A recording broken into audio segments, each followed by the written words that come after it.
Assalamualaikum warahmatullahi wabarakatuh. Alhamdulillahirabbil alamin. Wassalatu wassalamu ala habibinal karim sayyidina wa maulana Muhammadin wa ala alihi wa sahbihi ajmain. Amma ba'd. Ma'asyiral muslimin wal muslimat, hadirin hadirat, para bapak dan ibu jamaah Masjid Al-Falah rahimakumullah. Pertama-tama mari kita sama-sama bersyukur kepada Allah dengan mengucap alhamdulillah atas segala nikmat yang Allah berikan kepada kita, dan mari kita bersolawat kepada Nabi kita Muhammad Sallallahu Alaihi Wasallam. Kita buka pengajian kita sama-sama dengan baca basmalah. Bismillahirrahmanirrahim. Ma'asyiral muslimin wal muslimat, Bapak Ibu jamaah sekalian rahimakumullah. Kita alhamdulillah pagi ini berkesempatan bisa hadir di Masjid Al-Falah untuk bisa melaksanakan kewajiban kita, yakni sholat subuh berjamaah, dan kita lanjut dengan pengajian thalabul ilmi. Mudah-mudahan ibadah kita, sholat kita diterima Allah Subhanahu wa taala, dan ilmu yang kita dapat semoga Allah jadikan ilmu yang manfaat. Jamaah sekalian, nikmat Allah yang diberikan kepada kita sangat banyak, dan di antara nikmat Allah yang Allah berikan kepada kita adalah ketika kita diberikan kemudahan untuk melakukan amal soleh, ketika kita diberikan kemudahan untuk melakukan ketaatan. Ini adalah juga bagian daripada nikmat Allah.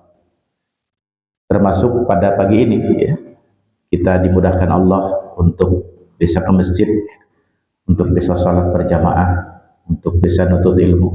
Ini adalah nikmat Allah, nikmat yang luar biasa yang wajib kita syukuri, sehingga kita bisa merasakan ya kelezatan, merasakan kesyahduan dalam kita taqarrub kepada Allah Subhanahu wa taala dengan kita sholat berjamaah.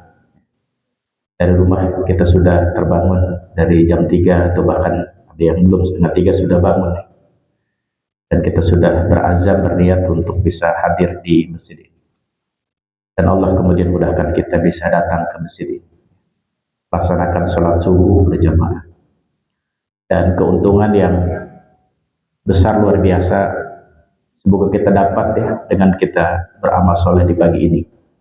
Sholat subuh berjamaah, Nabi jelas mengatakan sholat jamaah itu nilainya 27 derajat dibanding dengan kalau kita sholat sendiri.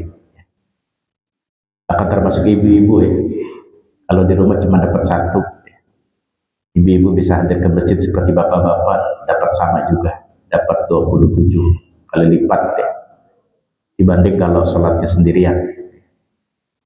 Yang kedua juga ya, ini nikmat Allah, kita bisa sholat subuh berjamaah. Keuntungan ini bisnis besar kita dengan Allah. Kata Nabi, orang yang sholat subuh berjamaah itu setara dengan orang yang melaksanakan sholat sepanjang malam. Luar biasa ya. Walaupun tadi kita sholat tidak kurang atau tidak lebih dari 10 menit deh, tapi Masya Allah catatannya sama dengan kita sholat sepanjang malam ya.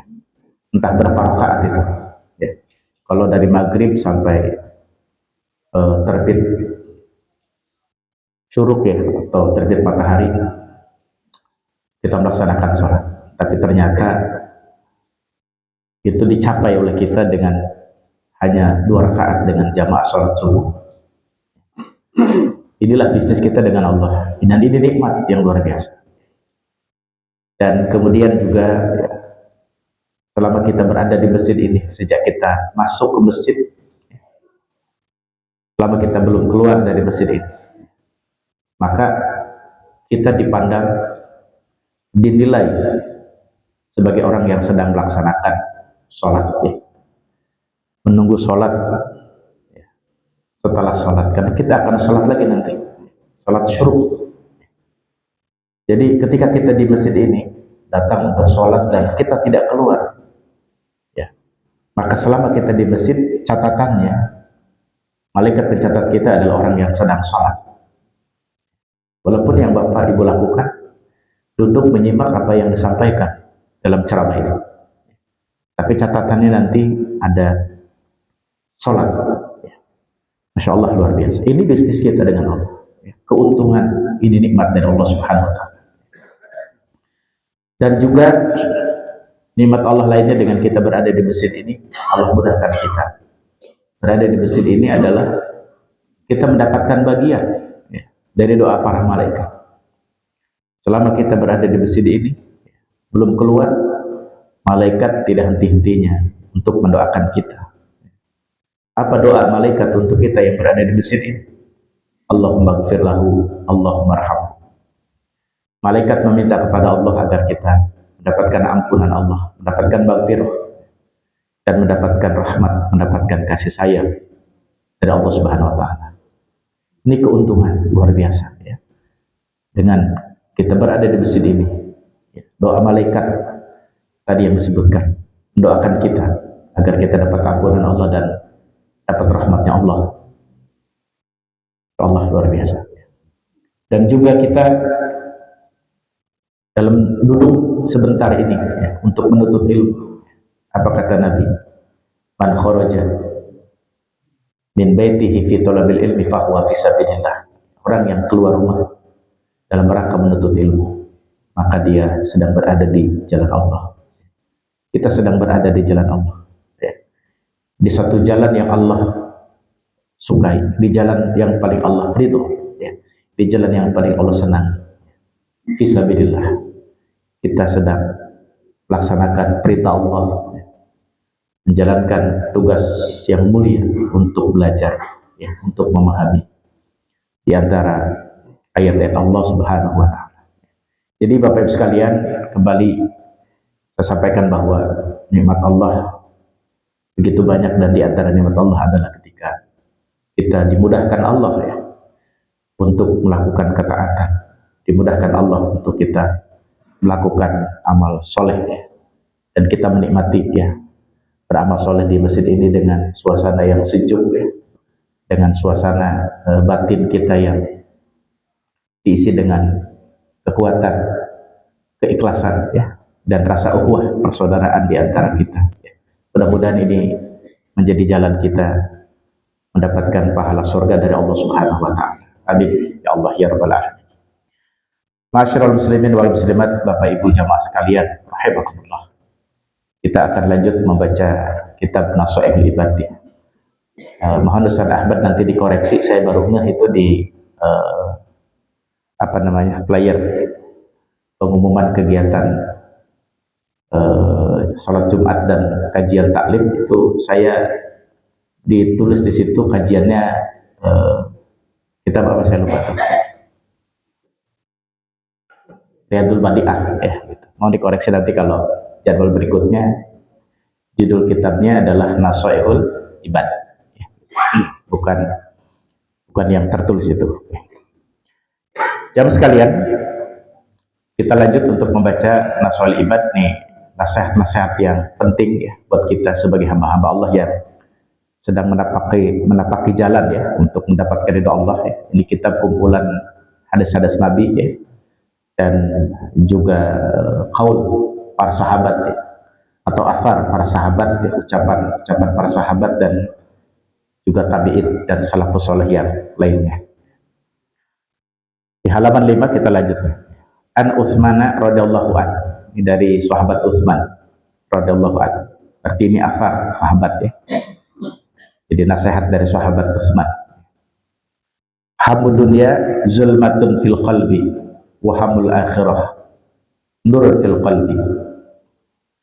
Ay al-huznu fil umuril muta'alliqah bid dunya sara musliman fil qalbi wal huzna fil umur wal huznu fil umuril muta'alliqah bil akhirah sara munawwira lil qalbi. Yang artinya hamud dunya zulmatun, rasa takut ya, rasa khawatir terhadap urusan dunia, zulmatun, itu menggelapkan ya, fil qalbi, menggelapkan hati ya. Jadi kalau takut, khawatir, risau, sibuk ya, mengkhawatirkan ya, urusan-urusan dunia, maka kata sahabat Utsman, zulmatun fil qalbi itu bisa membuat kegelapan ya di dalam hati. Wahamul akhirah, sedangkan khawatir ya, takut ya, dalam urusan akhirat ya, dalam perkara-perkara akhirat, nurun fil qalbi, itu akan menjadi cahaya di dalam hati ya. Ai al husnu fil umuril muta'alliqah bidunya, rasa khawatir terhadap urusan-urusan yang berkaitan dengan dunia, sor musliman fil qalbi, itu bisa membuat gelap di dalam hati.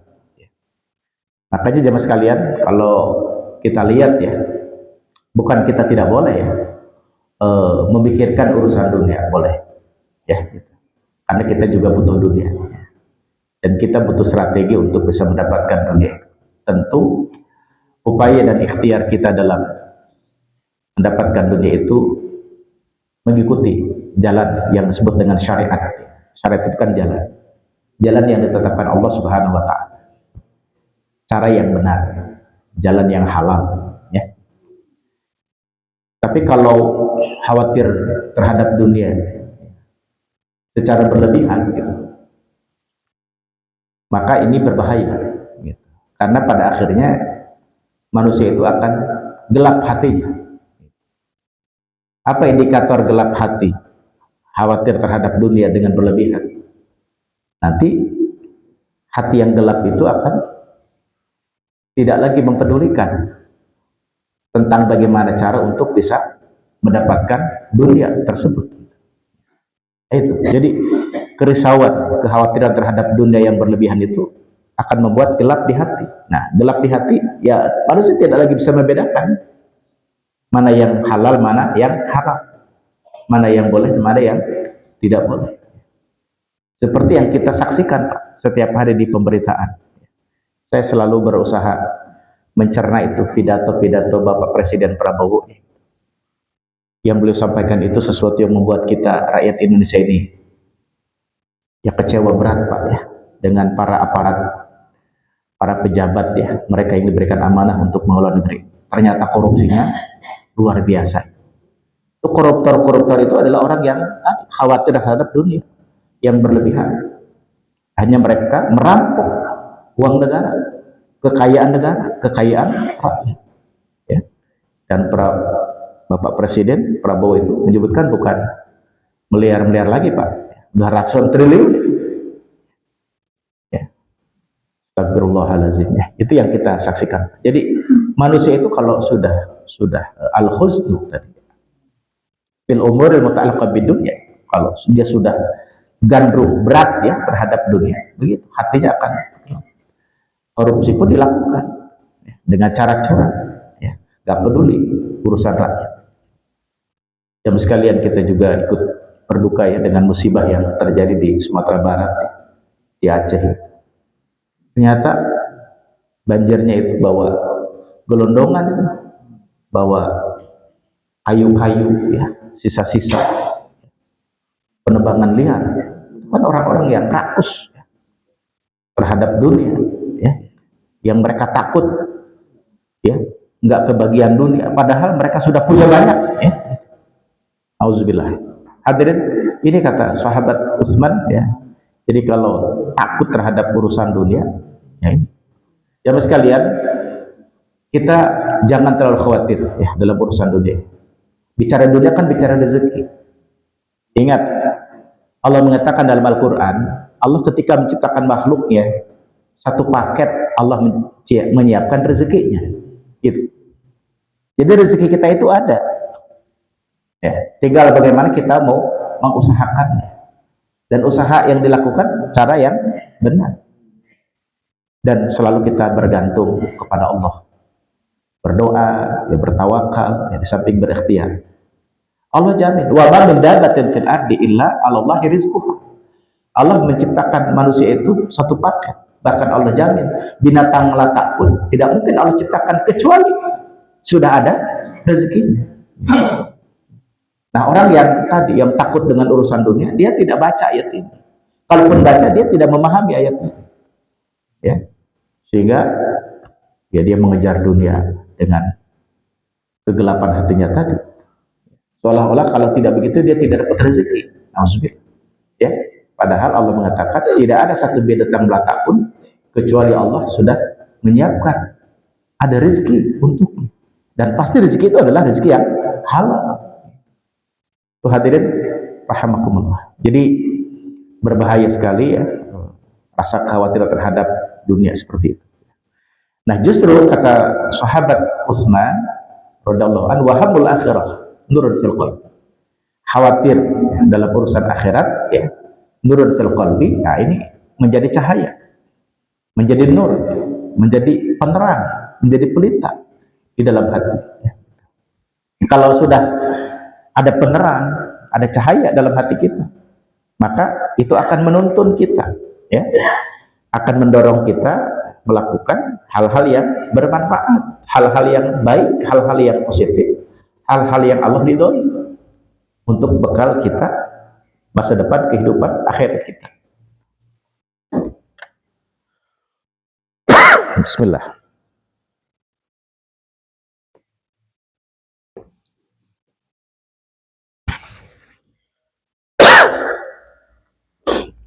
Itu hadirin sekalian. Jadi kekhawatiran terhadap akhirat itu sesuatu yang baik gitu, ya. Menjadi nur ya. Kekhawatiran akhirat artinya apa? Kekhawatiran tentang masa depan kehidupan kita ya. Kemarin saya di majelis ibu-ibu ya, hari Jumat yang lalu menyampaikan tentang 5 hal yang harus kita khawatirkan. Jadi Bapak Ibu sekalian, kita di kehidupan ini alhamdulillah diberikan berbagai nikmat oleh Allah, rezeki yang lapang ya. Bapak-bapak karirnya lancar-lancar saja ya. Kalaupun ada masalah, alhamdulillah ada kemudahan gitu ya. Intinya kita senanglah di dunia ini ya gitu. Tapi kita jangan terlena Pak dengan kesenangan, kenikmatan yang Allah berikan di dunia ini. Ada hal-hal yang harus kita takutkan, ada hal-hal yang harus kita khawatirkan. Dan ini menyangkut kekhawatiran urusan akhirat, Pak. Ya, gitu. Apa? 5 hal yang harus kita khawatirkan ini. Buat ibu-ibu ini pengulangan berarti ya. Yang pertama adalah kita khawatir kalau amal soleh kita tidak diterima oleh Allah.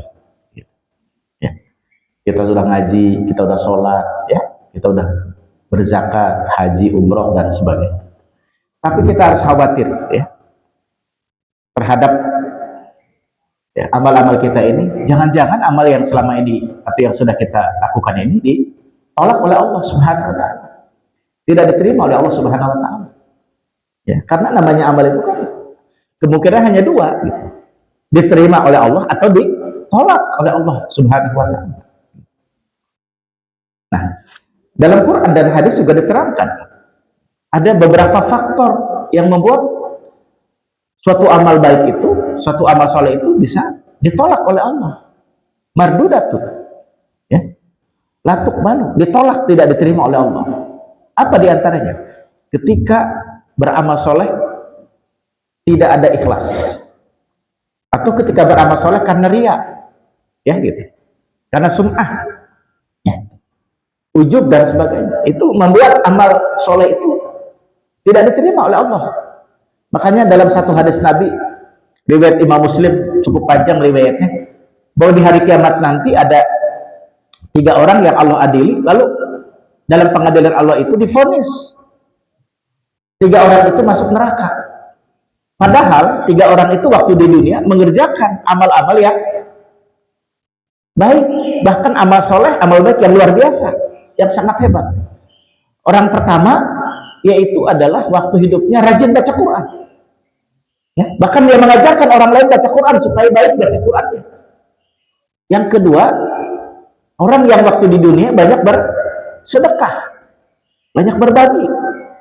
Dan yang ketiga, orang ketiga ini adalah orang yang mati berperang, ya, membela agama. Tapi di hari kiamat mereka divonis oleh Allah menjadi penghuni neraka. Kok bisa? Apa sebabnya? Di dalam hadis itu Rasul menceritakan bahwa 3 orang tersebut ketika beramal, amal yang hebat tadi, mereka tidak ikhlas, tidak karena Allah Subhanahu wa ta'ala. Jadi amal yang secara zahir begitu baik, begitu bagus, tapi ketika keliru motivasinya, salah niatnya, pamer itu yang menjadi tujuannya, ria itu targetnya, menjadi tertolak amal tersebut. Maka jamaah sekalian, kita harus khawatir, ya. Kita bersihkan hati kita, jangan sampai ada unsur-unsur yang merusak niat amal kebaikan yang kita kerjakan. Luruslah kita beramal. Inni wajjahtu wajhiya lilladzi fataras samawati wal ardh. Ya. Kita betul-betul hadapkan wajah kita pada Allah Subhanahu wa taala. Inna sholati wa nusuki wa mahyaya wa mamati lillahi rabbil alamin. Ikhlaskan. Yang kedua, yang membuat amal itu menjadi tidak diterima, tertolak adalah ketika amal yang kita kerjakan tidak sesuai dengan tuntunan, alias tidak pakai ilmu. Ya, dalam satu kitab Az-Zubad namanya, itu ada satu keterangan, kalimatnya begini: fakuluman bigairi ilmi ya'malu a'maluhu mardudatun laqabah. Fakuluman, maka siapa saja, ya, bigairi ilmin, tanpa ilmu, ya, ya'malu, dia beramal, a'maluhu, maka amal-amalnya mardudatun, itu tertolak, la tuqbalu, tidak akan diterima. Maka kita harus terus belajar, ya, kita terus nuntut ilmu supaya amal-amal soleh kita, ya, amal-amal ibadah kita ini punya tuntunan, ya, memiliki dasar, ya, panduan yang benar sebagaimana yang digariskan oleh Allah dan Rasul. Jadi yang sekalian, kita harus khawatir amal kita ternyata tidak diterima oleh Allah Subhanahu wa ta'ala. Nah, kekhawatiran ini penting supaya apa? Kita memperbaiki ibadah kita, ya, supaya kita ikhlas, supaya terus kita mau belajar, ya. Jangan kita mencukupkan diri dengan kebodohan. Al-qana'atu bil jahli, ya, kata sahabat Ali. Nah, ini orang nggak bisa jadi orang baik, orang soleh kalau dia merasa cukup dengan kebodohan. Yang kedua, jamaah sekalian, yang harus kita khawatirkan adalah khawatir kalau kita mati bawa dosa, alias dosa kita yang tidak diampuni oleh Allah Subhanahu wa ta'ala. Nah, ini kita harus takut kalau ada dosa kita yang tidak diampuni oleh Allah, ya. Kalau kita punya dosa, ya, maka bertobatlah kita kepada Allah, istighfarlah kita kepada Allah, ya, agar dosa kita diampuni oleh Allah Subhanahu wa ta'ala. Ya, kita harus takut kalau kita dosa, kita maksiat, dan kemudian dosa dan maksiat itu tidak diampuni oleh Allah, dosa yang kita bawa mati. Dan ketika dosa itu kita bawa mati karena kita tidak diampuni dosa kita oleh Allah, maka itu akan menjadi sumber malapetaka, ya. Jadi kita harus khawatir, ya, dosa tidak diampuni oleh Allah. Yang ketiga, kita harus khawatir kalau kita mati dalam keadaan su'ul khotimah, ya. Kita harus takut kematian datang kepada kita adalah kematian yang su'ul khotimah, kematian yang jelek, kematian yang buruk, su'ul khotimah, ya, ujung yang buruk, ujung yang jelek. Apa yang dimaksud dengan su'ul khotimah, mati yang jelek? Mati yang terjadi pada seseorang, kematian yang terjadi pada seseorang, dia sedang jauh dari Allah Subhanahu wa ta'ala. Apa indikator seseorang itu mati jauh dari Allah? Dia mati dalam keadaan maksiat, mati dalam keadaan kufur, mati dalam keadaan syirik, mati dalam keadaan nifak, ya, mati dalam keadaan berbagai bentuk maksiat yang dikerjakannya. Nauzubillah. Kita harus takut, Pak. Ya. Jamaah sekalian, Allah mengingatkan kita dalam Al-Quran, surat Al-Imran ayat 102. Ayat ini selalu dibaca khotib ya, dalam khutbah Jumat, umumnya membaca ayat ini. Termasuk saya. Ya. Saya jadi khotib itu, khotib Jumat dari tahun 94, Pak. Ya. Ini sudah 31 tahun ya, 32 tahun jalan ini. Ya. Saya selalu membaca dalam khutbah pertama, khutbah Jumat itu, ayat Allah surat Al-Imran ayat 102. Ya ayyuhalladzina amanu ittaqullaha haqqa tuqatih wa la tamutunna illa wa antum muslimun. Di ayat itu Allah Subhanahu wa taala menyuruh kita untuk benar sebenar-benarnya takwa ya, dan yang kedua wala tamutunna illa wa antum muslimun. Jangan kita mati kecuali dalam keadaan muslim. Ya. Artinya apa? Allah menyuruh kita kematian yang terjadi pada kita itu harus kematian yang husnul khotimah gitu. Mati sedang kita taat kepada Allah ya. Mati kita sedang melaksanakan amal soleh, mati dalam iman dan Islam. Itu yang Allah suruh. Ya. Maka kita harus khawatir, Pak, dengan kematian yang husnul khotimah. Ya. Maka oleh karena itu jangan sekali-kali ya kita berbuat dosa, berbuat maksiat. Yang sudah-sudah ya sudah. Kita mohon kepada Allah karena namanya manusia tidak mungkin terhindar dari kesalahan. Alhamdulillah hari ini Allah masih berikan umur, kesempatan kepada kita untuk kita mohon ampun kepada Allah. Tapi jangan kita ulang lagi. Karena yang kita khawatirkan, karena kita tidak pernah tahu kematian datang kepada kita kapan. Jangan sampai kita nekat lagi berbuat maksiat, ketika maksiat kita kerjakan, di titik itulah, di momen itulah kematian datang kepada kita. Nauzubillah. Maka kalau sampai itu terjadi, berarti kematian kita dalam keadaan su'ul khotimah. Jadi jangan berbuat dosa, jangan berbuat maksiat lagi. Yang harus kita lakukan adalah teruslah kita beramal, teruslah kita berbuat baik, teruslah kita beramal soleh. Agar apa? Ketika kematian datang, kapanpun keadaannya, dimanapun kita berada, kita sedang beramal soleh. Tuh hadirin, jadi kita harus takut kematian yang su'ul khotimah, kematian yang buruk. Sementara kebahagiaan masa depan kita ya itu ditentukan di titik itu. Kalau su'ul khotimah ya cilaka, tapi sebaliknya kalau husnul khotimah maka itu menjadi kegembiraan buat kita. Lalu kemudian yang keempat jamaah sekalian, hal yang harus kita khawatirkan adalah kita tidak selamat. Ini yang kita takutkan nih. Jangan-jangan kita tidak selamat dari azab kubur. Jangan-jangan kita nggak selamat nih dari siksa kubur. Karena kita meyakini Pak ada namanya nikmat kubur, pun juga kita yakin ada namanya azab kubur. Dua-duanya ada.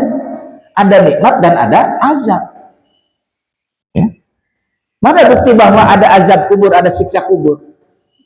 Ketika kita sholat, ada satu doa yang dianjurkan Nabi untuk dibaca oleh kita. Setelah kita membaca tasyahud, membaca tahiyat, kita baca itu sebelum kita menutup sholat kita dengan membaca salam. Apa doa yang dibaca? Disunahkan untuk dibaca. Nabi mengajarkan ini doanya. Allahumma inni a'udzubika min adzabi jahannama wa min adzabil qabri wa min fitnatil mahya wal mamati wa min syarri fitnatil masihid dajjal. Ini doakan kita minta perlindungan kepada Allah dari siksa jahannam dan siksa kubur. Berarti ada siksa kubur itu, ada azab kubur tersebut. Sebagaimana juga adanya nikmat kubur atau kesenangan kubur. Nah kita harus takut Pak, ya, dari siksa kubur itu. Jangan-jangan kita nggak selamat. Ya. Nah oleh karena itu jamaah sekalian, ya, kita harus hidup ini berhati-hati. Ya. Jangan sampai kita melakukan hal-hal yang membuat kita celaka ya di alam kubur tersebut ya. Apa diantara yang membuat orang celaka ya, di dalam kuburnya ketika abai terhadap kewajiban sholat? Di dalam kitab Al-Kabair itu diceritakan ada seorang laki-laki, seorang pemuda, dia punya saudara perempuan ya. Singkat cerita, saudara perempuan itu meninggal, kemudian dia urus, dia kuburkan. Kemudian saudara laki-lakinya ini bermimpi. Dan dalam mimpinya itu, dia melihat kubur adik perempuannya itu menyala api, berkobar-kobar. Jadi kuburannya penuh dengan api. Ya. Kemudian saudara laki-lakinya ini bertanya kepada ibunya, ya, karena adik perempuan ini tinggal bersama ibunya, ya, sementara yang laki-laki ini tidak tinggal bersama ibunya. Dan sebagai saudara, dia kan takut gitu. Dia khawatir dengan saudaranya perempuan yang dikubur, yang dimimpikan oleh dia itu, kuburnya menyala-nyala, api yang sangat besar. Maka dia pun bertanya kepada ibunya tentang apa yang sebetulnya dilakukan oleh saudara perempuannya itu, sehingga kuburnya dimimpikan oleh saudara laki-lakinya penuh dengan api yang berkobar-kobar. Apa jawaban dari ibunya? Bahwa ternyata saudara perempuan yang meninggal itu waktu hidupnya suka meninggalkan kewajiban sholat yang 5 waktu. Ini sangat terkenal Pak di dalam beberapa riwayat, ya, dan salah satunya diterangkan di dalam kitab Al-Kabair, ya. Jadi harus sekalian, kita harus menghindari segala hal-hal yang membuat azab kubur itu jadi hadir dalam alam kubur itu. Nauzubillah. Sebaliknya kita harus berusaha untuk senantiasa mengerjakan amal kebaikan, ya, karena amal-amal kebaikan itu akan mendatangkan kenikmatan di dalam kubur. Saya baca dalam kitab Tanbihul Ghafilin ada 4 amalan. Yang amalan ini kalau kita dawamkan, amal ini kalau selalu kita kerjakan, maka kita akan selamat, terhindar daripada azab kubur. Yang pertama adalah menjaga sholat 5 waktu dengan berjamaah. Jadi sholat 5 waktu ini kita berjamaah, selalu mengerjakan, ya. Ketika libur, ya, apalagi bapak-bapak yang sudah pensiun, ya, gitu, sering banyak di rumah. Ketika waktu sudah tiba, berkumandang azan, maka datang segera ke Al-Falah, laksanakan sholat berjamaah. Bapak-bapak yang masih aktif, ya, di kantor, masih bekerja, ya, ketika waktu tiba, waktu sholat, segera ke musola kantor, ke masjid kantor, laksanakan sholat dengan berjamaah. Bahkan ketika di masjid belum datang, belum ada orang, baru sendiri, ajak orang lain, ya, atau tunggu yang lain untuk bisa melaksanakan sholat secara berjamaah. Sayang kalau di masjid sholatnya sendirian, sayang kalau di musola sholatnya sendirian. Bahkan kalaupun di rumah Pak, usahakan sholat bersama istri dengan berjamaah. Itu hadirin rahimahullah. Orang yang menjaga sholat berjamaah akan Allah jauhkan dari azab kubur. Yang kedua adalah rajin baca Al-Quran. Maka kita sempatkan untuk selalu baca Al-Quran setiap hari. Walaupun mungkin tidak sanggup 1 juz, ya, berapapun ayat yang bisa kita baca. Idealnya memang sebagaimana yang pernah saya sampaikan, ya, dalam sehari itu kita tidak kurang 100 ayat kita baca. Itu ada riwayatnya. Jadi paling sedikit membaca Quran dalam sehari itu adalah 100 ayat. Maka hak Quran itu terpenuhi. Dalam kalimatnya begitu. Ya. Ketika kita belum mampu atau tidak bisa, ya, atau belum bisa, semampunya saja, nggak apa-apa, ya. Tapi harus berusaha untuk bisa meningkatkan. Orang yang selalu, ya, membaca Quran, dia akan selamat dari azab kubur. Bahkan Quran yang dibacanya akan jadi pembelanya itu, ya, akan menjadi penolongnya, akan jadi syafaat baginya di dalam kubur tersebut, ya. Lalu yang ketiga adalah selalu, ya, apa namanya, bersedekah, gitu, ya, menyisihkan sebagian harta yang Allah karuniakan kepadanya untuk diinfakkan, disedekahkan, bukan hanya zakat tapi juga bersedekah. Nah, sedekah ini akan menjadi pembela, ya, akan menjadi penyelamat, ya, bagi seseorang di alam kuburnya. Lalu yang keempat adalah tasbih, disebutkan dalam riwayat itu artinya berzikir, senantiasa kita mensucikan Allah Subhanahu wa taala, senantiasa kita mengingat Allah Subhanahu wa taala, subhanallah walhamdulillah wala ilaha illallah wallahu akbar. Dan berzikir ini Bapak Ibu sekalian, satu amal soleh, satu amal ibadah yang kita bisa kerjakan di mana saja, kapan saja, bahkan membersamai aktivitas-aktivitas kita apapun, ya, kecuali ketika kita sedang berada di hammam, di kamar mandi atau di toilet. Itu saja barangkali tempat yang kita dilarang zahar atau apa namanya, melafadzkan secara lisan, ya, kalimat-kalimat zikir tersebut. Di lain tempat itu adalah itu kesempatan tempat kita untuk selalu berzikir untuk mengingat Allah Subhanahu wa taala. Nah, inilah amalan yang penting untuk kita dawamkan ya. Dalam riwayat itu disebutkan orang yang mendawamkan, yang selalu mengerjakan 4 amalan itu dia akan selamat daripada azab kubur. Jadi sekalian, ini yang keempat yang harus kita khawatirkan ya. Khawatir amal kita tidak diterima ya. Khawatir ya, dosa tidak diampuni ya. Khawatir mati su'ul khotimah, khawatir ya tidak bebas, tidak selamat dari azab kubur. Dan yang kelima adalah kita khawatir dari siksa api neraka. Kita harus khawatir ya. Ya, neraka itu sesuatu yang mengerikan ya, dan itu ada levelnya, ada tingkatan-tingkatan. Dan Nabi katakan ya, tingkatan siksa neraka yang paling rendah adalah seseorang yang berdiri di atas satu tumpuan api neraka, kemudian isi kepalanya mendidih saking panasnya tumpuan yang diinjak oleh penghuni neraka. Itu kata Nabi adalah siksa neraka yang paling ringan ya. Nauzubillah, summa nauzubillah.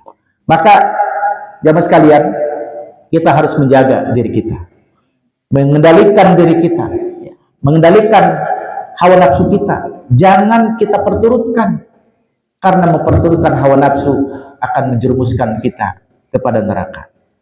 Jangan kita tertipu dengan tipu daya iblis, syaitan ya, karena tipu daya iblis dan syaitan akan menggelincirkan kita ke dalam neraka. Allah Subhanahu wa taala sudah mengingatkan kepada kita ya, di dalam berbagai ayat Al-Qur'an, salah satunya At-Tahrim ayat 6. Ya ayyuhalladzina amanu qu anfusakum wa ahlikum nar. Jaga dirimu dan keluargamu dari api neraka.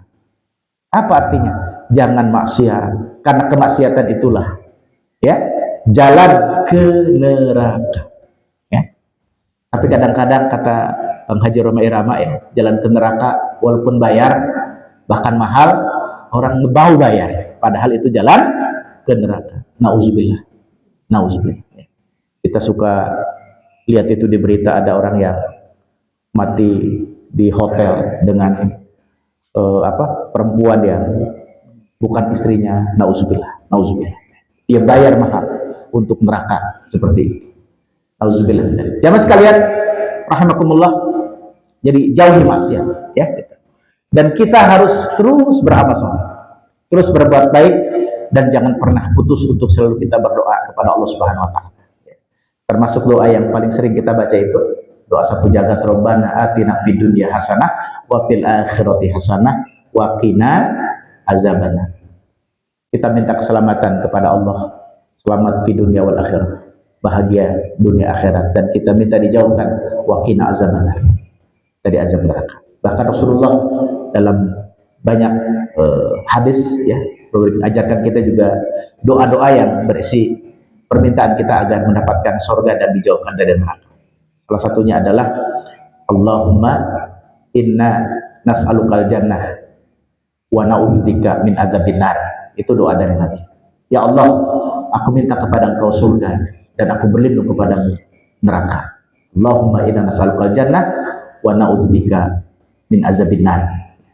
Di bulan Ramadan kita juga ya membaca Allahumma inna nas'aluka ridhoka wal jannah wa na'udzubika min sakhatika wan nar. Itu salah satu doa yang paling banyak ya kita baca di bulan Ramadan, menyertai ibadah tarawih kita ya, menyertai ibadah witir kita. Insyaallah Pak ya, kita sudah 3 bulan ke depan ya, kita akan menyongsong ya, kehadiran bulan Ramadan ya. Mudah-mudahan Allah panjangkan umur kita ya, Allah sehatkan kita, Allah kuatkan kita untuk bisa ketemu Ramadan dan bisa beribadah di bulan Ramadan. Amin ya Allah ya rabbal alamin. Jadi jamaah sekalian, kita harus khawatir, jangan-jangan kita tidak bebas ya daripada azab neraka, maka kita harus jauhi maksiat ya, dan terus kita beramal soleh, dan amal soleh ini akan membuat kita jauh ya daripada api neraka. Contoh salah satunya Nabi mengatakan terkait dengan sikap kedermawanan, as-sakhiyu qaribu minallah, qaribu minan nas, ya qaribu minal jannah, ba'idun minan nar. Sikap dermawan, sikap berbagi, suka memberi, suka bersedekah, itu dekat dengan Allah. Ya, dekat dengan manusia, dekat dengan surga, dan jauh dari neraka. Jadi orang yang suka berderma, orang yang suka bersedekah, itu akan dekat dengan Allah, dekat dengan manusia, dekat dengan surga, dan Allah akan jauhkan daripada siksa neraka. Artinya amal soleh. Maka tadi jauhi maksiat, gemar beramal soleh, dan tentu adalah kita juga berdoa kepada Allah Subhanahu Wa Taala. Kita harus takut dengan azab neraka. Dan inilah juga Bapak Ibu sekalian yang paling ditakutkan oleh Nabi kita Muhammad Shallallahu Alaihi Wasallam. Beliau sangat takut kalau umatnya, ada di antara umatnya yang mendapatkan siksa di neraka. Ya, kalau Nabi sudah dapat jaminan dari Allah, tidak mungkin masuk neraka. Nabi udah dijamin, ya, di surganya paling tinggi. Maka beliau khawatir terhadap kita, umatnya, jangan sampai kita umatnya menjadi bahan bakar api neraka, menjadi ahli neraka, menjadi penghuni neraka. Karena itulah Nabi nanti di hari kiamat akan berdoa kepada Allah. Doa yang Nabi tunda, tidak minta di dunia ini, tapi nanti di hari kiamat doa itu baru akan disampaikan kepada Allah. Karena kecintaannya kepada kita umatnya, karena pembelaannya kepada kita umatnya, karena sayangnya beliau kepada kita. Doa itu adalah permintaan Nabi kepada kita agar kita dibebaskan daripada siksa api neraka. Itulah yang disebut dengan syafaatul uzma, pembelaan besar, pembelaan agung dari Nabi untuk kita. Nabi minta kepada Allah diizinkan untuk memberikan syafaat, pembelaan terhadap kita. Karena Nabi tidak ingin, tidak mau melihat ada di antara umatnya teriak-teriak dalam kobaran api neraka, teriak-teriak dalam pedihnya, ya, api panas yang luar biasa, yang beribu-ribu kali lipat daripada panasnya di dunia ini. Jamaah sekalian, Nabi saja sudah begitu luar biasa kecintaannya kepada kita untuk jangan sampai di antara kita umatnya ini menjadi ahli neraka. Masa kita tidak peduli dengan diri kita sendiri? Ya. Maka Allah Subhanahu Wa Taala tadi yang kita baca ayatnya, Qu anfusakum wa ahlikum nar, mengingatkan kepada kita agar kita menjaga diri kita dari segala keburukan. Nabi jelas akan membela kita, tapi kita harus juga membela diri kita dengan kita selamatkan dari segala keburukan. Jadi jemaah sekalian, inilah kekhawatiran yang penting buat kita. Maka Sahabat Utsman mengatakan, wahamul akhirah nurun fil qalbi. Ya, khawatir dalam urusan akhirat ini akan menjadi pelita, menjadi cahaya bagi hati kita, sehingga hidup kita akan terjaga, hidup kita akan kita kelola, kita tata dengan baik, ya, mengikuti tuntunan Allah Subhanahu Wa Taala. Maka kita ngaji seperti ini supaya kita memahami, supaya kita mengerti bagaimana seharusnya sikap dan tindakan dan perilaku kita di dalam kehidupan kita ini. Jamaah sekalian rahimakumullah, akhirat adalah sesuatu yang harus kita khawatirkan, akhirat adalah sesuatu yang harus kita pikirkan, akhirat adalah sesuatu yang harus kita persiapkan. Ya, kekhawatiran dan persiapan terhadap urusan akhirat ini akan menjadi sesuatu yang sangat penting, yang menjadi cahaya di dalam hati kita. Di sini ada satu doa yang ditulis oleh Imam An-Nawawi ketika menjelaskan tentang nasihat dari sahabat Utsman ini. Allahumma la taj'alid dunya akbaru hamina wa la mablaghu ilmina. Ini sebetulnya doa dari Nabi, ya, yang ditulis oleh Syekh Imam Nawawi ini, ya. Allahumma la taj'alid dunya akbaru hamina wa la mablaghu ilmina. Ya Allah, jangan kau jadikan dunia ini sebagai cita-cita terbesar bagi kami. Jadi jangan sampai dunia ini menjadi tujuan utama kita, gitu, ya. Tujuan utama kita adalah akhirat, gitu. Tadi kan udah dibaca, ya, di dalam surat Ad-Duha tadi, ya. Walal akhiratu khairul laka minal ula. Ya, akhirat. Maka akhirat yang harus jadi tujuan utama kita. Dunia tidak boleh jadi tujuan utama kita, ya. Wala mablaghu ilmina, ya. Dan jangan juga dunia ini menjadi tujuan utama kita, dari pengetahuan kita, dari ilmu kita. Intinya kita ingin akhiratlah yang jauh lebih penting di atas dunia ini. Kenapa kita jangan sampai dunia ini lebih utama daripada akhirat kita? Karena dunia ini kecil, Pak, kata Nabi, ya. Perbandingannya adalah dengan akhirat seperti seseorang yang memasukkan jarinya ke laut, ya, gitu. Lalu diangkat jarinya, maka ada setetes air, kan? tetesan air dari jarinya yang dicelupkan ke air laut tadi. Nah, Nabi mengatakan itulah kesenangan dunia, itulah kenikmatan dunia, itulah nilai dunia dibandingkan dengan akhirat. Kecil, Pak. Jadi gagal paham kalau ada manusia mengejar-ngejar dunia, mengutamakan dunia. Sesuatu yang sangat kecil, ya, dibandingkan dengan akhirat yang begitu luas berupa lautan yang digambarkan dalam hadis tadi. Ya, itu hadirin rahmatullah. Jadi ini nasihat penting dari sahabat Utsman bin Affan agar kekhawatiran terhadap akhirat lah, ya, rasa takut terhadap akhirat lah, itu yang harus kita miliki, dan ini adalah kekuatan yang penting menjadi cahaya di dalam hati kita. Jamaah sekalian, yang berikutnya, wa an Ali radhiyallahu an, dari sahabat Ali radhiyallahu an, semoga Allah ridho kepadanya, wa qarrama wajhah, dan semoga Allah memuliakan beliau. Man kana fi talabil ilmi kanatil jannatu fi talabihi, wa man kana fi talabil maksiyah kanatin naru fi talabihi. Kalau ini pesan dari sahabat Ali radhiyallahu anhu. Apa yang beliau sampaikan? Man kana fi talabil ilmi, barang siapa, ya, yang berada, yang sedang menuntut ilmu, ya, seperti kita, Bapak Ibu sekalian, ya, kita kan sedang di suasana, sedang keadaan fitolabil ilmi. Man kana fitolabil ilmi, maka barang siapa yang sedang berada dalam usaha menuntut ilmu, ya, fitolabil ilmi, kanatil jannah, maka sorga itu fitolabihi, yang sedang dicarinya, ya. Jadi ketika kita sedang menuntut ilmu, hadir di majelis ilmu seperti ini, maka sebetulnya kanatil jannah kita sedang mencari surga. Kita sedang berusaha untuk mendapatkan surga. Ya. Wa man kana fi talabil maksiyah, dan barang siapa yang sedang dalam pencarian terhadap maksiat, atau orang yang sedang berbuat maksiat, ya. Maksiat itu perkara yang dikerjakan atau sesuatu yang dikerjakan yang bertolak belakang dengan syariat, itu maksiat namanya, ya, keburukan lah, gitu ya. Maka kanatin nar fi talabihi, maka neraka sesungguhnya ya sedang dicarinya. Jadi kalau ada orang sedang maksiat, dia sedang cari neraka, Pak, ya. Orang berbuat dosa, dia sedang cari neraka, ya. Ada orang yang pakai duit berzina, berjudi, ya, gitu ya. Nah, dia menggunakan uangnya untuk bermaksiat tadi, dia sedang membeli neraka. Nauzubillah. Bahkan ada dengan harga mahal orang beli neraka. Ya. Jamaah sekalian, alhamdulillah, ya, kalau kita rajin, kita sering hadir di majelis ilmu, ya, artinya kita sedang menuntut ilmu.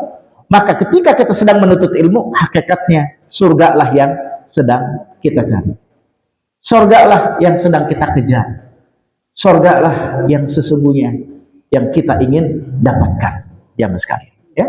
Jadi orang yang menuntut ilmu, orang yang hadir di majelis ilmu, ya, adalah orang yang sedang mencari surga, seperti, ya.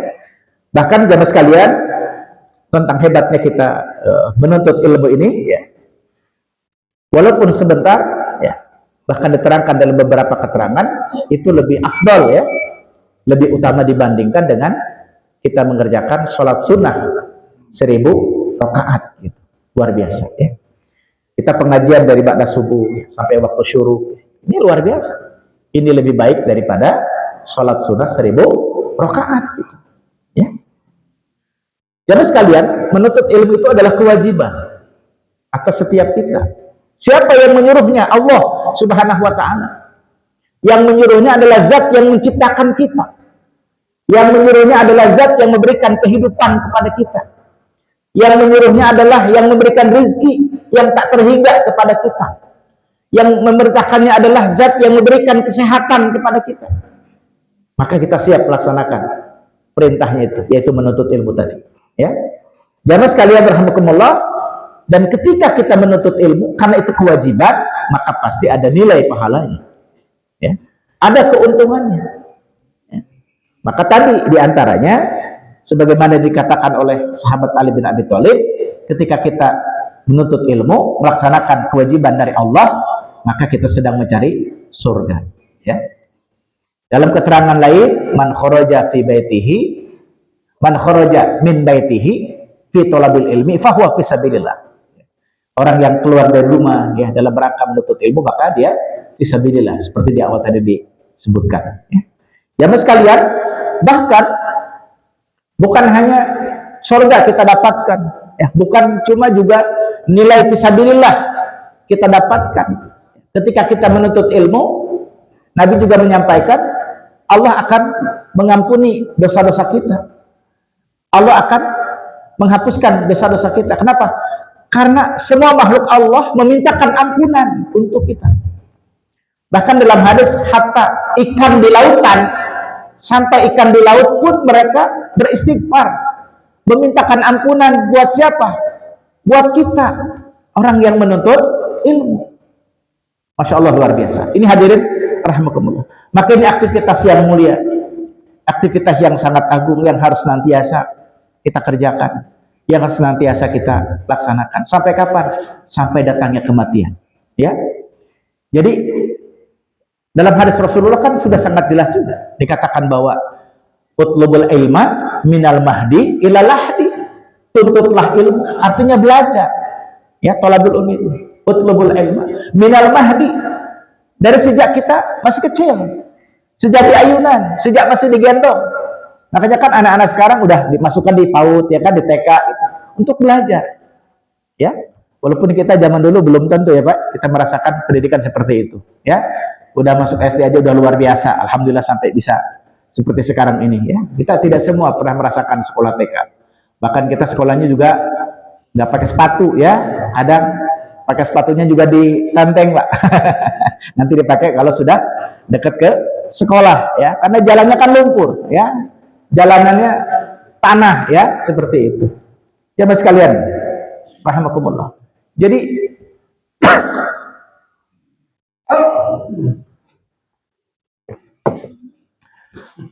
kita akan diampuni, ya, kesalahan-kesalahan kita, ya, dosa-dosa kita oleh Allah Subhanahu wa taala, karena dengan sebab kita menuntut ilmu, ya, dengan sebab kita menuntut ilmu. Dan kewajiban ini harus kita laksanakan sejak kita di ayunan, sejak kita masih kecil, ilalah hadis, sampai ke liang lahat, sampai kita mati. Seperti kita sholat Pak, ya, ini sama. Cuman bedanya kita kewajiban antara menuntut ilmu dengan sholat. Kalau sholat 5 waktu itu rukun Islam, kalau nuntut ilmu tidak termasuk rukun Islam, tapi dua-duanya sama. Apa samanya? Wajib hukumnya bagi kita. Ya. Cuma sholat itu rukun Islam, yang kedua waktunya udah jelas. Kalau sholat itu ditentukan setiap hari 5 kali, ada subuh, zuhur, asar, maghrib, isya. Inna sholata kanat alal mu'minina kitaban mauqutah. Ya. Sholat itu adalah kewajiban bagi kita, orang-orang mukmin, yang waktunya sudah ditetapkan. Tapi kalau nuntut ilmu, bebas, kapan saja. DKM nentuin, udah Sabtu pagi, Ahad pagi, ya kan? Maghrib, ya kan? Sabtu maghrib, Ahad maghrib, ya ditentuin oleh DKM, bukan dari Allah itu. Ya, kalau yang formal di sekolah, Senin sampai Jumat, ya kan? Kuliah Senin sampai Jumat, atau ada yang Jumat, Sabtu, Ahad misalnya, ya. Itu hadirin kaum, itu bebas, tapi sama-sama hukumnya wajib. Yang beda cuma waktunya. Kalau sholat 5 waktu udah ditentuin oleh Allah, ya, kalau nuntut ilmu terserah kita, ya.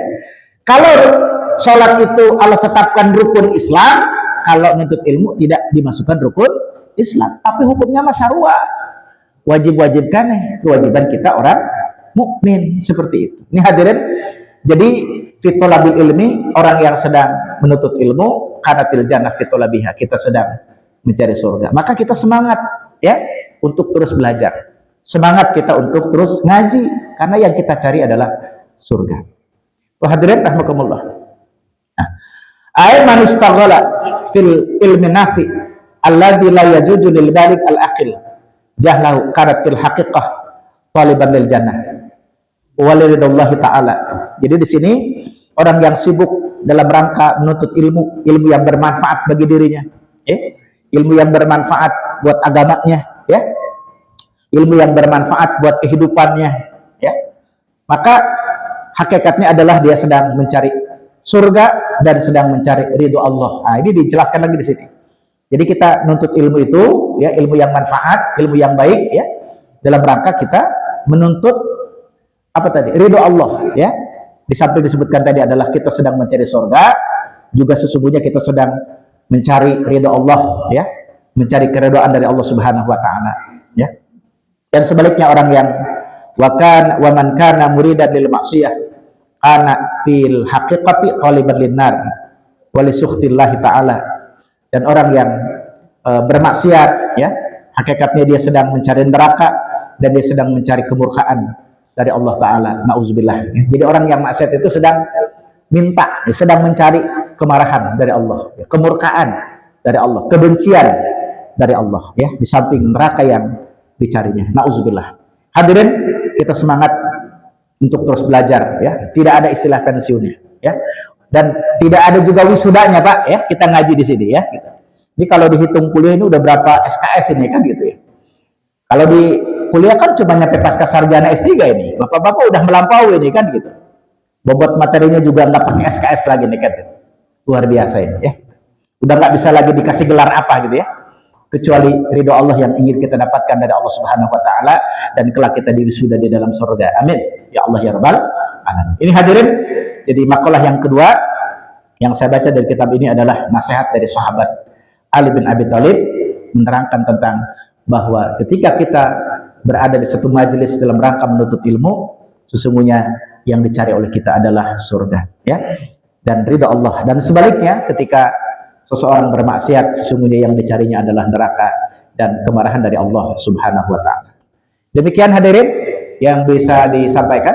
Sebelum ditutup, barangkali ada yang mau ditanyakan atau disampaikan. Mana, silakan. Waalaikumsalam warahmatullahi wabarakatuh.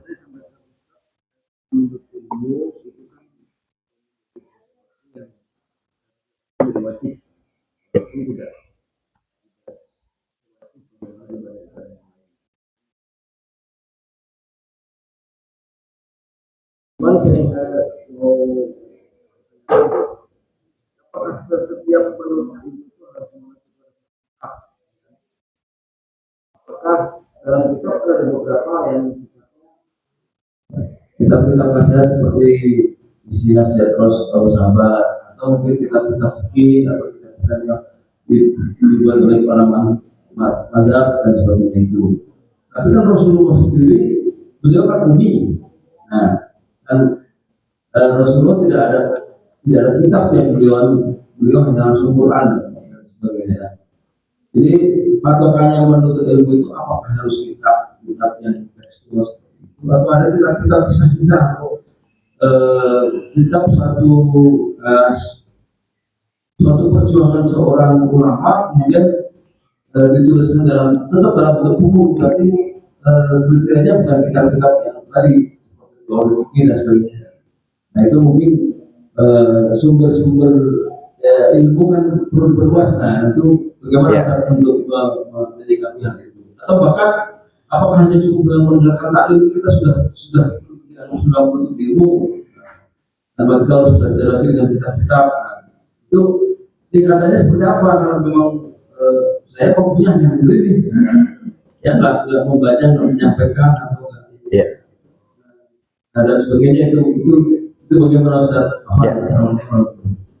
Waalaikumsalam warahmatullahi wabarakatuh. Ya, jadi sumber ilmu itu bagi kita, ya, sumber ilmu itu adalah Al-Quran dan hadis, ya. Jadi rujukan sumbernya adalah Al-Quran dan hadis, ya. Yang ini yang disebut dengan ayat apa namanya, qauliyah, ya. Jadi ayat-ayat Allah dalam bentuk Al-Quran dan hadis-hadis Nabi, karena hadis juga adalah penjelasan daripada Al-Quran, ya. Jadi sumber kita di situ. Dan yang kita pelajari yang kedua adalah ini, alam ini, ya. Alam dengan segala peristiwanya ini juga adalah merupakan ayat-ayat Allah yang harus kita pelajari, ya, sumber ilmu, ya. Jadi sumber ilmu itu ada dua, sumber wahyu namanya Al-Quran dan hadis, ya. Perlu dicatat, ya. Dalam pikiran kita bahwa sumber ilmu itu ada dua, yaitu adalah Al-Quran dan hadis. Ini kita sebut sumbernya wahyu. Ya. Kalau Pak Adian Husaini sebutnya khobar sodik, gitu kan, berita yang benar. Nah, khobar sodik, khobar sodik itu adalah Al-Quran dan hadis, ya, gitu.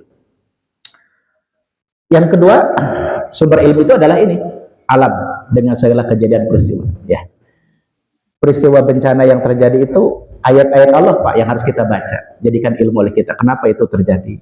Apa yang harus kita ambil sebagai hikmah dari peristiwa itu dan sebagainya. Ya.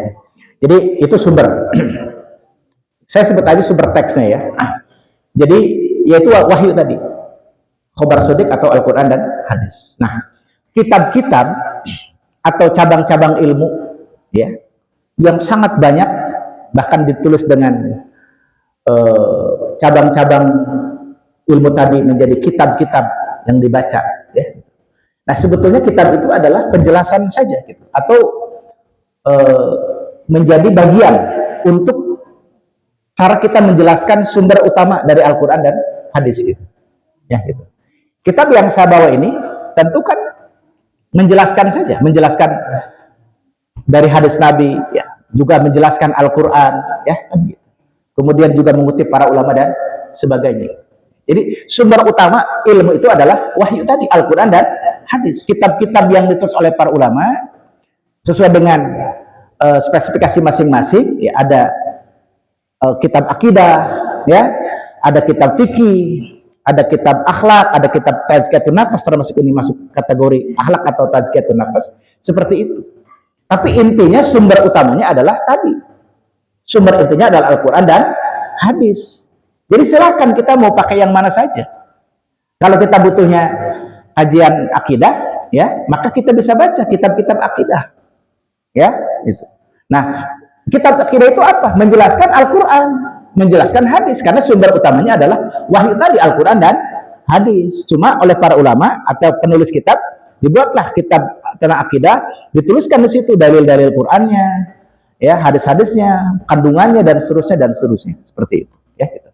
Jadi itu cara kita untuk memahami Al-Quran sebetulnya. Apakah kita bisa langsung tuh memahami Al-Quran secara langsung? Kan tidak. Ya, ada kajian khusus tentang tafsirnya. Maka tetap saja ketika kita baca tafsir, maka di situ juga kita akan mengambil penjelasan dari para ulama. Nah, di situ ada tafsir Ibnu Katsir, ya kan? Ada tafsir Jalalain, ya, tafsir Imam As-Sabuni misalnya, ya. Bahkan ulama Indonesia ada almarhum Buya Hamka, tafsir Al-Azhar, ya. Kan itu nama-nama kitab tafsir. Yang dibahasnya apa? Al-Quran juga sumber utamanya, ya kan? Bahkan di situ pasti ada juga hadis-hadis untuk menjelaskan ayat-ayat, untuk menafsirkan ayat-ayat yang dibahas di dalam tafsir tersebut. Gitu. Jadi sumber utama ilmu itu adalah tadi wahyu Al-Quran dan hadis. Gitu. Dijelaskan oleh para ulama, ada bagian akidah, ada fiqih, ya, ada apa lagi tadi? Ada akhlak, ada tasawuf, ya, ada tazkiyatun nafas. Ya gitu, bahkan termasuk ada sirah dan sebagainya gitu. Tapi sumber utamanya adalah Al-Quran dan hadis gitu. Jadi ini cabang-cabang perluasan ataupun penjabaran dari Al-Quran dan hadis tersebut gitu. Nah, biar enak ngajinya kan pakai kitab tuh enak. Sumbernya apa? Quran juga, hadis juga gitu. Nanti kita baca kitab ini, Pak, ada hadisnya. Ya gitu. Bahkan apa yang disampaikan oleh sahabat-sahabat ini juga pasti ada rujukan hadisnya, ya begitu. Ada Qur'annya juga, ya seperti itu. Jadi saya kira demikian bahwa apa yang perlu kita jadikan rujukan kenapa kita tidak langsung kepada Al-Quran, ya. Al-Quran itu adalah samudera yang luas, ya, yang tidak akan pernah berhenti untuk digalinya, ya. Maka karena itulah kemudian para ulama menggali ilmu Quran yang luar biasa, yang begitu banyak, dan kemudian mereka menulis dalam bentuk kitab-kitab. Dan kitab itu bisa kita baca, dan kitab itu adalah penjelasan daripada Al-Quran, ya, seperti itu. Wallahu a'lam. Itu saya kira yang bisa saya jawab atas pertanyaan tadi. Mudah-mudahan tidak puas, tapi paling tidak bisa meringankan apa yang menjadi beban yang dipikirkan tadi. Wallahu a'lam. Ada lagi yang lain, ibu-ibu? Cukup? Baik, kalau cukup kita cukupkan. Hadirin rahimakumullah. Mudah-mudahan yang disampaikan menjadi ilmu yang manfaat, ya. kita diberikan kekuatan untuk istiqomah dalam melakukan ketaatan kepada Allah, dan ketika Allah wafatkan kita, semoga kematian kita husnul khatimah. Amin ya rabbal alamin. Mari kita tutup dengan istighfar dan doa kafatul majlis. Astagfirullahalazim, subhanaka Allahumma wa bihamdika, asyhadu an la ilaha illa anta, astaghfiruka wa atubu ilaik. Assalamualaikum warahmatullahi wabarakatuh.